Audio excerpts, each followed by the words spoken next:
pouco sobre o que a gente precisa para ser um bom reabilitador oral. Quais são os passos que a gente precisa seguir e o que a gente precisa ter em mente e saber para a gente conseguir reabilitar bem o nosso paciente. Então, eu sempre costumo dizer nas minhas aulas que um bom reabilitador oral, ele tem que ter 3 tripés. Bom, eu sempre costumo dizer nas minhas aulas que é um tripé que a gente precisa, tá? Para nossa vida como reabilitador oral. O que a gente precisa de uma maneira geral? A primeira coisa que a gente precisa é o conhecimento. Gente, eu fiz uma colinha aqui, então por isso que de vez em quando eu vou olhar para baixo, tá bem? É o conhecimento. Porque o conhecimento ele vai mostrar pra gente quais são todas as armas que a gente pode ter. Então, assim, a partir do momento que a gente sabe tudo que existe, sabe todas as técnicas, sabe o que é bom, o que não é, estuda, lê artigo científico, planeja, então a gente já sabe quais são os caminhos que a gente pode tomar. E é óbvio que são vários, né? Existem várias maneiras de a gente chegar num mesmo resultado.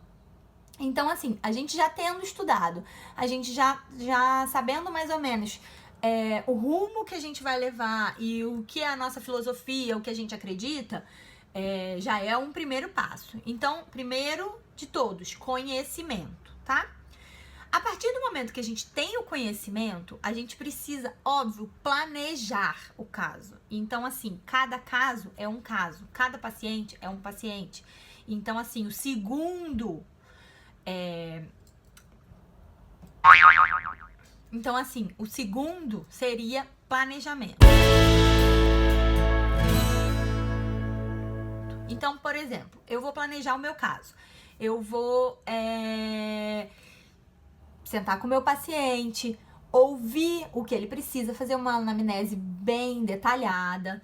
Num segundo momento, eu vou fazer fotos do meu paciente. Então, a partir do momento que ele chegou... fazer foto intraoral, fazer foto extra, fazer um vídeo dele falando pra você ver como que ele fala. E aí você consegue ter umas tomadas. De repente, se você trabalha com DSD, você precisa fazer o vídeo. Moldar o meu paciente, montar ele no articulador. Solicito sempre radiografia periapical completa e panorâmica. E nos casos específicos de implante, eu solicito tomografia para 100% dos casos. Então, se for uma reabilitação oral simples, sem implante, eu acho que só a periapical completa e a panorâmica a gente já consegue fechar um diagnóstico bem tranquilo, com bastante certeza, tá, gente? Mas se você for realmente fazer uma instalação de implante, planejar um tratamento um pouco mais específico, realmente a gente precisa da tomografia.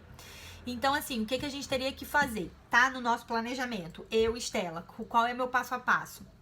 Anamnese bem feita, fotografias de face, paciente sorrindo, paciente mais ou menos, sorriso de Mega Sena, ganhei na Mega Sena. Então, a gente sempre fala pro paciente alguma coisa que ele consiga dar esse sorriso descontraído. Fotos intraorais de perfil, sorriso, afastador, oclusal e molda o paciente, moldagem inicial pra gente poder montar no articulador, mandar para enceramento. E aí eu hesito um pouco, porque ou você manda para enceramento ou você faz um DSD, depende do caso, depende do que você trabalha, depende do seu conhecimento, da sua filosofia e do caminho que você vai tomar. Então, assim, tem casos que é DSD, tem casos que é enceramento. Você já manda direto no laboratório e eles vão mandar o enceramento para você, fazer o mock-up, para só então você chegar num diagnóstico preciso e saber o que você vai propor pro seu paciente, tá? Esse é o segundo passo, planejamento, que é, na minha opinião, o principal, tá? É óbvio que os 3 são fundamentais. Você não consegue fazer um tratamento sem os 3 pilares, tá? Que eu tô falando. Mas o planejamento, na minha opinião, é o principal de todos, tá? E qual que é o terceiro, Estela? Bom, o terceiro é prática. Por quê? Porque não adianta, gente, a gente ter conhecimento, a gente planejar o caso mais lindo do mundo com tudo que eu li, se eu não tenho prática, se eu não tenho mão, se eu não sei fazer aquilo que eu estou me propondo a fazer. Então, é óbvio, eu preciso aprender com conhecimento, ler muito e fazer cursos em que me permitam praticar para eu poder aplicar aquilo na minha clínica, tá? Então, planejar, aliás, obter conhecimento, planejar e, por fim, executar. Quando você vai executar, você já tem que ter certeza daquilo que foi planejado, o paciente já está de acordo e a gente vai efetuar o tratamento de uma maneira, enfim, que a gente planejou, tá? Então, a gente vai efetuar esse tratamento. Como que a gente vai fazer isso? Com as técnicas que a gente tem, com as técnicas que a gente acredita e que foi proposto pro paciente e ele aceitou, tá bom? Então, só que não adianta a gente fazer isso, esse planejamento, se a gente não tem prática, não tem mão, não sabe efetuar isso de uma maneira correta, tá, gente? Então, esse vídeo foi basicamente para dizer sobre esses 3 pilares, que eu acredito que são fundamentais. Depois, se alguém quiser, eu posso falar um pouco mais de alguma coisa. Mas era isso. É bem interessante esses 3 pilares, tá? Que eu acredito, para mim, serem fundamentais na minha clínica.